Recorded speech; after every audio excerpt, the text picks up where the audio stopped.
আসসালামু আলাইকুম। Welcome to Rumani's cooking home. Viewers, আজকে আপনাদের জন্য আমি দেখাবো ভেজিটেবলস দিয়ে খুব সহজ উপায়ে একটি পাস্তা রান্না।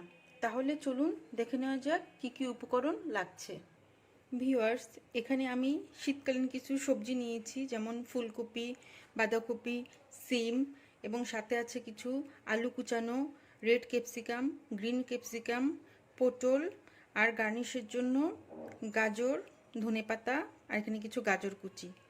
আর এখানে আমাদের আরও লাগছে এরকম কিউব করে পেঁয়াজ, কাঁচামরিচ ফালি, রসুন কুচি আর থাই লিভস। আর এখানে আমি নিয়ে নিয়েছি এরকম পাস্তা। আর সাথে আমি কিছু চিকেন দিয়ে দিব, যাতে বাচ্চারা খুব পছন্দ করে। আমি এই চিকেনটাকে একটু আদা বাটা, রসুন বাটা, সয়া সস, ওয়েস্টার সস দিয়ে আর একটু লবণ দিয়ে ম্যারিনেট করে রেখেছিলাম প্রায় 2 ঘন্টার মতো। আর এখানে আমার আরও লাগছে একটু বাটার আর ধনিয়া পাতা। তাহলে চলুন এবার মূল রান্নায় যাওয়া যাক। পাস্তা সিদ্ধ করার জন্য এখানে আমি ফুটন্ত পানি নিয়ে নিয়েছি। এর মধ্যে আমি অল্প কিছু তেল অ্যাড করব আর 1 চামচ লবণ। এর মধ্যে আমি এই পাস্তাগুলো দিয়ে দিব।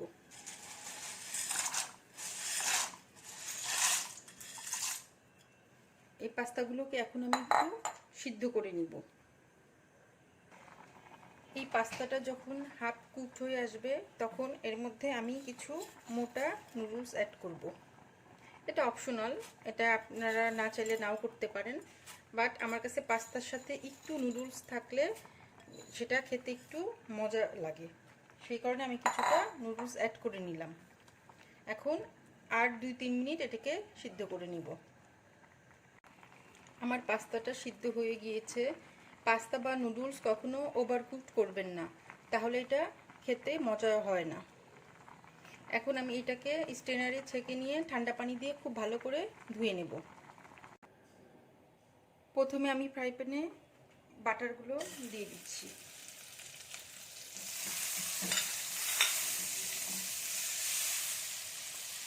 আমি বাটারের সাথে কিছু অলিভ অয়েল অ্যাড করব।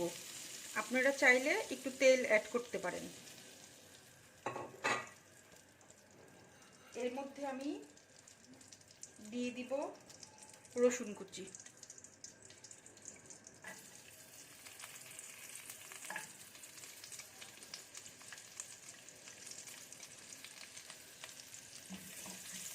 রসুন কুচিটা 2-3 মিনিট একটু ভেজে নিব। দেন এটার মধ্যে এখন ম্যারিনেট করা চিকেনগুলো দিয়ে দিব।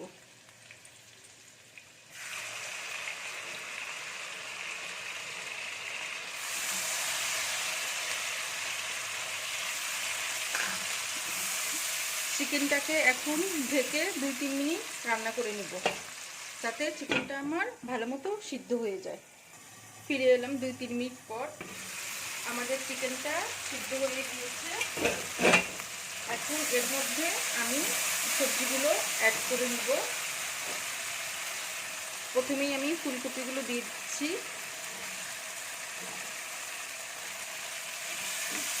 দেন এটার মধ্যে এরকম টুকরো করা আলু দিয়ে দিচ্ছি।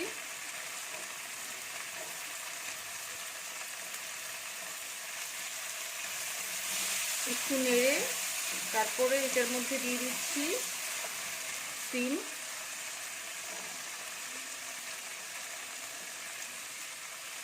গাজর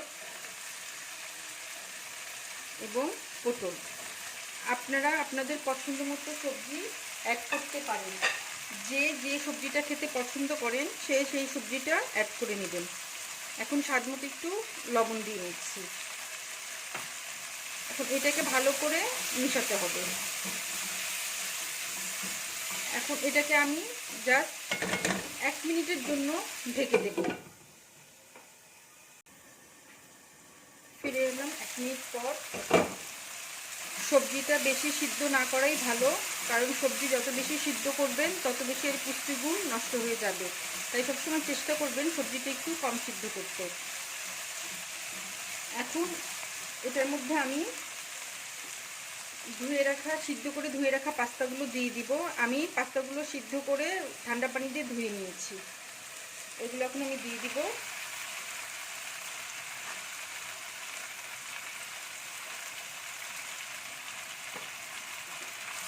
এটাকে এখন এটার সঙ্গে খুব ভালো করে মেশাবো। এখন আমি এটার মধ্যে বাকি যে উপকরণগুলো রেখেছি সেগুলোও দিয়ে দিব। আমি বাঁধাকপিটাকে এইভাবে একটু ছোট ছোট করে কেটে নিয়েছি, এগুলো দিয়ে দিব।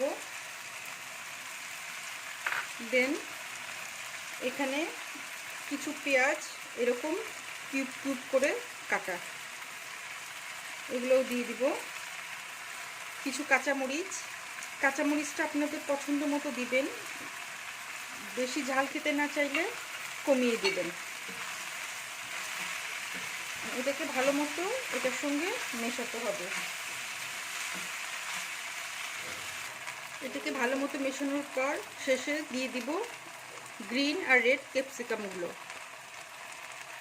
আর এখানে আমি কিছু থাই লিভস রেখেছি, এটা অপশনাল। থাই লিভসটা দিলে একটু স্মেলটা খুব ভালো হয়, একটু থাই থাই স্মেল আসে, সেই কারণে আমি এটা অ্যাড করলাম। এবং আমি কিছু ধনিয়া পাতা জাস্ট কুচি করে ছড়িয়ে দিব, এটাও একটা ভালো স্মেল আসবে। এইভাবে কুচি করে এটা ছড়িয়ে দিলাম। আর এখানে আমার কিছু প্যাকেট মশলা ছিল, এটা অল্প একটু দিয়ে দিলাম। এখন এটাকে আরেকবার খুব ভালো করে মিশিয়ে, পাস্তাটা এখন আমাদের খাওয়ার জন্য সম্পূর্ণ রেডি। এটাকে ওভার কুক করবো না, কারণ সবজিগুলো পাস্তাগুলো সবই একটু কম কুক থাকবে, তাহলে পাস্তার মজাটা অনেক বেশি থাকবে। তাহলে চলুন এখন পরিবেশন করে দেখাই। এখন এটা পরিবেশন করার পালা। দেখুন দেখতে কতটা কালারফুল লাগছে।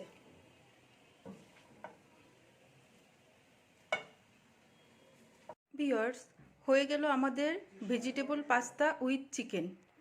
দেখুন দেখতে কতটা কালারফুল লাগছে, খেতেও কিন্তু খুবই ইয়াম্মি।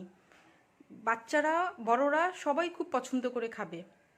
তো আমার এই রেসিপিটি যদি আপনাদের ভালো লেগে থাকে তাহলে আমাকে একটি লাইক দিন, আমার চ্যানেলটি শেয়ার করুন, কমেন্টস করুন আর সাবস্ক্রাইব করুন। আজ এই পর্যন্তই, আশা করি সবাই ভালো থাকবেন। আল্লাহ হাফিজ।